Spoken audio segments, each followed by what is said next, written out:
Welcome, investigator. Evil is on the rise. Crime is escalating. Our mission is to eliminate the crime by exposing evil, examine why it manifests, and highlight the brave souls that confront it every day. Join us as we work together to bring justice to every victim. Welcome to All Things Crime. Here's your host, Jared Bradley. Hey, before we wrap it up, I know you wanted to talk a little bit about your latest research with Berkowitz, is his name? David Berkowitz. Yeah. Well, for my book, Why We Love Serial Killers: The Curious Appeal of the World's Most Savage Murderers, he was one of the key people that I interviewed for the book. And the reason that I extensively interviewed him, and I also did an extensive amount of research on Dennis Rader, BTK. So my book is just chock full of anecdotes and stories about these individuals. You know, one of the things that's so fascinating about David Berkowitz, the son of Sam, is at one level, he almost personifies evil in our society. I mean, he held New York City in his hand in a grip of terror in the summer of 1977. It became known as the Summer of Sam. In fact, Spike Lee made a movie about it, and he has just gone down as as this legendary evil individual to this very day. If you talk to people of the right age who were alive at that time, they still get shudders when you talk about the son of Sam. But interestingly, this files under Truth is Stranger Than Fiction. He has remorphed himself now, or he has reinvented himself. He is now calls himself the Son of Hope. He has experienced behind bars what he calls a Christian rebirth. And he has written a book about his adventures as the Son of Hope. And he's become actually embraced and a darling of the evangelical Christian community, who see him as a source of hope and redemption. He has a website now that's operated by evangelical Christians that reaches millions of people around the world. And I had the opportunity to spend a day with him at Sullivan Correctional Facility a few years ago.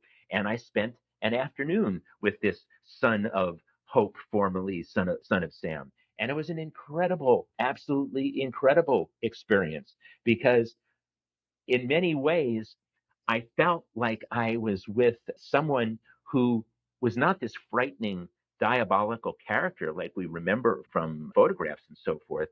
He has transformed into something that looks almost like a backyard gnome. He's a short guy with a bald head and big rosy cheeks and a smile and sparkling eyes. And he came running into the cafeteria to meet me, put me in a big hug, and then said, "Let's say the Lord's Prayer together." And my mind was spinning as this entire experience was taking place.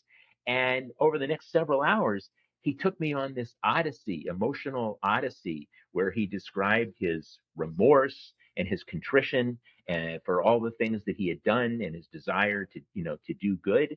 And it actually took me back, because who am I to say?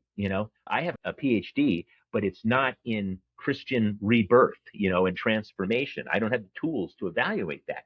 And here's this guy sitting in front of me that now apparently millions of people around the world find as a source of inspiration and hope. So who am I to say? Who am I to say? Yeah. So it was rather one of the rather most interesting experiences of my life. And I walked away, and I try to this day have an open mind. Is it possible that he has found behind bars what he had always been looking for, and that is a purpose in his life, and to do something for a higher authority? Once it was Satan, now it's God. Maybe it's true. Or the cynic in me says, maybe he's entirely full of shit. Maybe he's making this up. Maybe it's all just BS. I suspect reality is somewhere in the middle. I believe that he believes it. Yeah. And if millions of people are actually claiming that they're getting a source of peace, hope, and inspiration from this, let him do it. He's going to be in prison for the rest of his life. He's not going anywhere. Let him do it. So I don't know. I left there with, I guess, an open mind. And if Son of Hope is doing good things, let him do it, as long as he remains behind bars. Let him continue. Yeah, that's interesting. Well, I can personally attest that God can change lives, and finding a higher purpose than just mankind and, being physically on this earth. To me, that's where a lot of the hope that people lose in society is happening. I've seen a number of graphs that it shows the decline in church attendance and religious affiliation and those kind of things, and the increase in crime and even just mean acts, where people are just less cordial and less social. There's a direct relation between those two. I, And I happen to agree with you. I believe that we are as humans are spiritual individuals by or spiritual entities by nature, looking for something to believe in. And it can go to the good, it can go to the light, or it can go to the darkness. So that's why I say I left there with an open mind, because Berkowitz was once led into the darkness, and he said I was a very evil man. And he says behind bars he's been led into the light. So actions speak louder than words. And if he truly is having this effect on people and it's causing comfort and hope for people, that's what I say. Let him continue to do it. oh, absolutely. You know. Yeah. So I find it really interesting, and as you bring this up, there's a lot of people in society today that I think, and frankly, some of the scientists, especially like gain of function research, things like that, to me, it's almost psychotic behavior, because they are putting themselves in the place of a higher power and doing things that, in my mind, God never intended. And whether people in the audience believe in God or believe in a higher power, to me it doesn't really matter, as much as if you look at, and again, I'm not a totally versed in this, but I see a relationship between the number of people that are pushing away from a higher being and a higher purpose and looking more inward, and people it seems that the more they study, and the higher in advanced degrees they get, the more narrow their focus becomes on how they view life. And I don't know, I don't know if I'm explaining myself well, but no, you uh are. And I mean, and again, let's put it in something tangible. I believe that the uptick that we've seen, the considerable uptick in mass public shootings, is a manifestation of what you're describing. These are individuals who have lost all belief in anything. They're completely alienated from life, from the world, and from themselves. And as a result, what are they doing? They're taking themselves out, and they're taking as many other people out with them. So these are people who literally, like, by definition, have lost all belief. So I think yeah. that right there is a very tangible example of exactly what you're describing. And where does that come from again? It comes from the environment, the social, political, cultural context that we live in right now. Yeah, absolutely well said.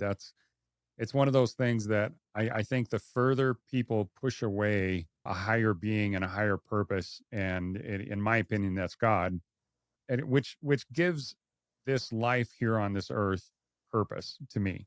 Mm-hmm. And we're here more than just to have this earthly experience. And the more people do that, the more they are willing to do things that are on the fringes, and which may be something like performing surgeries that are just insane, to doing research that's insane, to deciding that life just isn't worth living anymore. And which is another really big topic of the way people, especially men, especially young men, are being almost ignored by, especially by the opposite sex. And it seems that, I don't know what the stat is though, but it's they say that like 80% of the young men that go into a bar never interact with anyone from any female when they go into a bar. They're completely ignored. And Hmm. so this 80% is falling completely victim to the 20% that are getting all the attention. And as you know, most men, they'll crawl over crushed glass to get the attention of the fairer sex. And when they're completely ignored, then a lot of times they'll just look at it and eventually something will snap and they'll say, it's not worth being here. I'm going to do something to get attention. And if that requires me going out and shooting a bunch of people and, going into a nightclub and shooting it up in order to get somebody's attention and, like you said, make a name for themselves that will be known throughout society, then that's what they do. And part of it is environmentally driven. Some of it's wired into them, but I think just the way this society is kind of moving toward almost promoting narcissism and promoting, again, that divide, it's a dangerous combination. Mm-hmm. Interesting point. Yeah.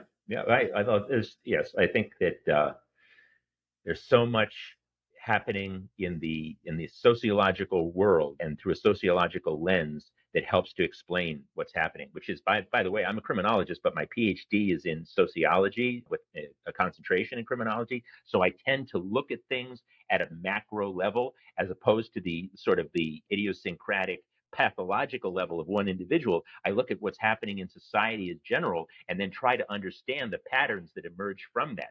And so as we look at a lot of this pathological individual acts, when you look at the environment itself, the social context, you can say, well, of course this is going to happen. Look, look at the environment. Of course you're going to have these individual pathological acts. How could you not, given the social context that we live in? Yeah. So last question for you. In the context of what we've been talking about, when you think about your specialty and the areas that you've focused on, especially serial killings, is the infatuation with true crime, with serial killings in general, is that feeding the beast? Is it promoting more of it? Or do you think that's a factor? This could be a topic for an entire discussion in itself. The fascination with true crime generally and serial killers specifically is a multifaceted thing. And there's a bit of it that's like looking into the abyss, or the phenomenon of rubbernecking on the road. There's an accident. I got to look at it. It's so compelling. I've got to look at it. There's some of that's going on with, particularly serial killers. It's just so over the top and inconceivable that it draws my attention. But there's also a cathartic effect of it, particularly for women. And as you and I have discussed, interestingly, and I don't know if the audience knows this, but about 80% of the true crime audience watching the TV shows on Oxygen, Investigation Discovery, and A&E, as well as listening to podcasts, it's women, 80% women. And I think a lot of the attraction for women comes out of empathy, once again. Empathy to the extent that they identify with the victims in these stories, because more often than not, they're other women, but then also the empathy and the need to understand the perpetrator, who typically is male, and a desire to shield themselves, to protect themselves, to be safe from that predator. I've had so many women tell me their greatest fear is being abducted, apprehended, attacked by the unknown predator. Tremendous fear for women. So why do they watch these shows? Is they want to learn how to protect themselves. They want to be safe. They identify with the women in these stories. And if you notice, the typical template for these true crime shows, 48 Hours, as well as the shows on Investigation, Discovery, etc. It starts with a terrible crime, an abduction of a murder, almost always a woman. Then for the next 50 minutes, they take you on this terrifying odyssey trying to find the perpetrator. And then in the last 10 minutes, they identify the individual, they're apprehended, they go to prison, truth and justice prevails. So the female audience can say, oh my God, we're safe. We're safe again. And the programmers of these shows know that. They know that. And they have told me, because I've been on a lot of these shows, and they tell me our desire and our goal is to make our female audience feel safe by the end of the hour. And so these shows serve that purpose. They scare the hell out of the audience, but then you always feel safe by the time it's over.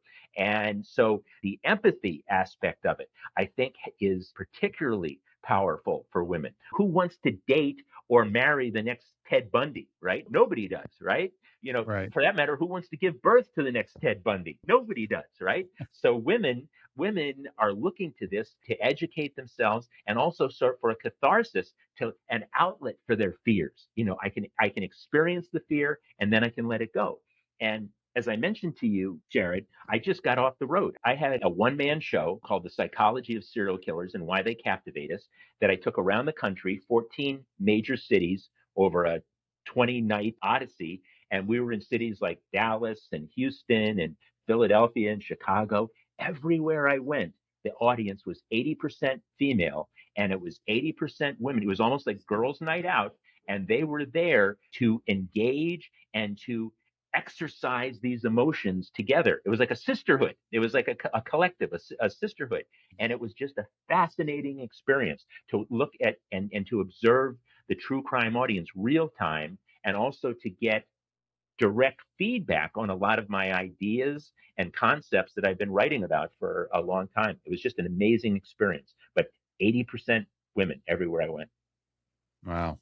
That's so fascinating. Yeah, like you said, that's an entire another show there to delve into that one. Yeah, That's yeah, yeah. And so, I mean, to answer your question, is it good or is it bad? I think it's a reflection of the times. It's a reflection of what we have. True crime has always been out there. It's taken different forms. My grandfather was a true crime fan, but he was reading those pulp magazines, back in the mm, 1940s, 1950s. It's now high production value on the biggest networks, the biggest screens, the biggest platforms in the world. So it's sort of come out of the shadows. It's not the, seamy thing that it once was. And it's much more acceptable to say now that I'm a true crime fan, that I like yeah. this stuff. So I think it serves actually an educational and a cathartic value. It's interesting as you were describing that, that whole cycle that the TV shows do. It's like what popped into my head was Jaws. Yeah. And Yeah. you think about, Jaws, that's I don't know how many people were comfortable with going into the ocean prior to that movie, but that had such a psychological effect on people that It there's a lot of did. people, like, especially me. I mean, I grew up in the mountains of Idaho. It's like, I'm not going to the beach. Are you crazy? That's And right. yet, but at the end, they killed the shark and, you know, he went down and after getting blown up. But there's always the factor that there's another one out there. Hmm. And Hmm. so there's like an endless number of shows that they could create and tap into that fear. And you would hope that there's more killer sharks out there than there are killer people, but I don't think so. Well, it's very apropos maybe that we end on this, because I actually talk about this in my show, and I've used this reference many times, is that I believe that a serial killer like Jeffrey Dahmer is actually in many ways very much like a great white shark, and they share at least three things in common. They are both rare, exotic, and deadly. In addition, the odds of being killed by either a serial killer or a great white shark are very similar. And that is, and I've done the math, it's about 150 million to 1. Those are the odds of being killed by either a serial killer or a great white shark. In fact, it's more likely that you will die as a result of a soft drink vending machine falling on top of you and crushing you than to be killed by a serial killer or a great white shark. All right. Well, yeah, that's a great point to add on or to end on because serial killers especially, and I would include mass shootings and everything else in there. It's there's so many stats that when you actually get into them, like for example, the odds of you getting killed by a police officer being if you are unarmed and non-aggressive toward a police officer, you have a better chance of dying from a bee or a wasp sting than dying from a police officer. So Yeah, when you it's put it, it's it's the imagery. It's the Mhm. horrific imagery that we see that becomes so indelible. What is more horrific than Jeffrey Dahmer eating people? What is more horrific than a great white shark with these giant jaws? It's the yeah, imagery. This is the stuff that sticks with us. And like you say, the mind doesn't do it logically. It's like, well, there's more of them out there. I know there's more of them out there, and I'm going to be the next victim. No, no, no. The odds are 150 million other people will be before you, but right. still, our Yeah, half mind half of races to it. America, half of America would have to get eaten by a great white shark before the chances are you will. you will be the next Exactly. one. So Exactly. That's right. That's right. yeah, there's a lot of like you said, yeah, the chance you getting struck by lightning, dying in a car crash, those kind of things are so much more fatal. So much more likely. I mean, I hate, Yeah. the odds of dying in a fatal car crash are like 1 in 50,000. Well, that's way more likely than 1 in 150 million. Oh yeah, there's play the odds, folks. Play the Yeah, odds. Oh, exactly. Hopefully, we've done a little public service here today, Jared, and alleviated some fears. absolutely. All right. Well, Scott, I can't tell you how much I appreciate it, but for those of you out there that are listening or watching us on YouTube, again, please subscribe, please watch more episodes, share it with your friends, but definitely go and visit Dr. Scott Bonn. He has all sorts of ways to connect with him and to hear his stories. He's on LinkedIn. He's got a website, DocBond.com. docbond.com. Yep. Doc, Also, The Killing Hour DOC. with Doc Bond is my podcast. Yeah. Yeah. Oh, yeah. I apologize not mentioning your podcast. Say that podcast again. The Killing Hour with Doc Bond, and it's available on all the major platforms.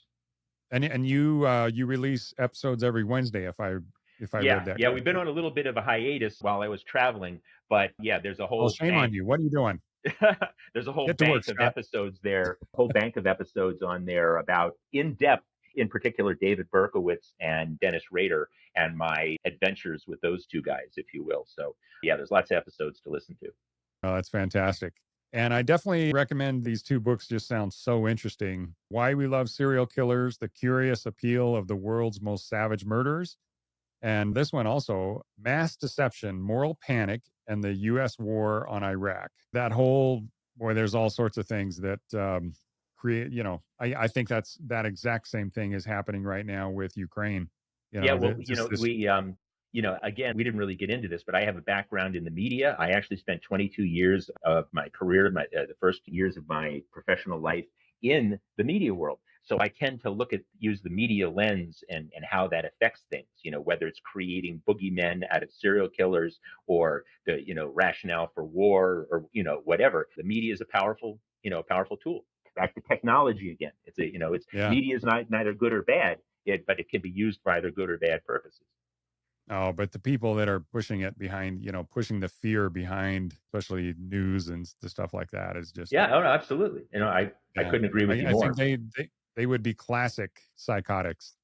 Well, unfortunately, there's an old journalistic term that goes, if it bleeds, it leads. And the more sensationalized it is, the more people will tune in. And ultimately, it's a business. It's about selling advertising. And the more eyeballs you have on the screen or ears listening in, the more advertising revenue you're going to get. So it's an amoral business. I don't want to say necessarily immoral, but it's at least an amoral sort of thing. So, but yeah, for sure. Media is an important consideration in all of this, without a doubt. Well, let's have you back on again, and we can delve into that side of it because, yeah, I mean, I think we've explored a little bit about the serial killer side, but the mass deception to me is another just fascinating topic that I'd love to pick your brain on. So super. Well, ladies and gentlemen, Dr. Scott Bonn. Scott, I definitely appreciate you coming on. Boy, it's just fascinating discussion. I really appreciate it. My pleasure, Jared. Thank you so much for having me on. Oh, of course. Okay, we will talk at you later then. Thanks for joining us. Your attention today brings us one step closer to exposing and eliminating the evil that brings crime to our communities. Hit subscribe and share this episode. Together, we will bring justice to every victim.